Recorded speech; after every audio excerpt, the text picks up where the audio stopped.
Lo primero y fundamental es que no hay que confundirlo con una ampliación de la famosa discoteca madrileña. Por ampliación de capital se entiende todo incremento en el capital social de una empresa. Ello puede ser resultado de la aportación de nuevos fondos a la sociedad, o bien de la capitalización de reservas.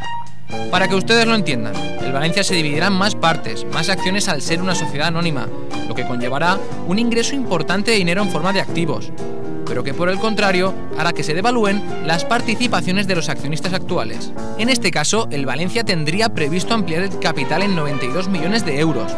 Una solución viable, pero perjudicial para los máximos accionistas, ya que al devaluarse el valor de las acciones con la ampliación, tan solo adquiriendo un paquete importante mantendrían la mayoría accionarial.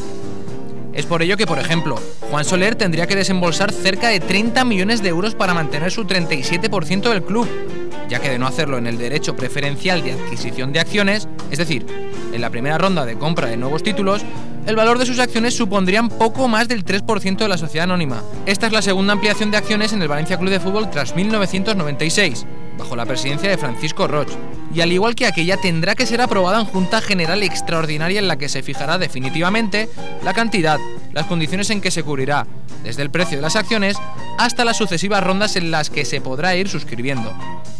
¿Qué? Que no han entendido nada, ¿no? Bueno, pues quédense con lo importante, que no tiene nada que ver con el mundo de las discotecas madrileñas.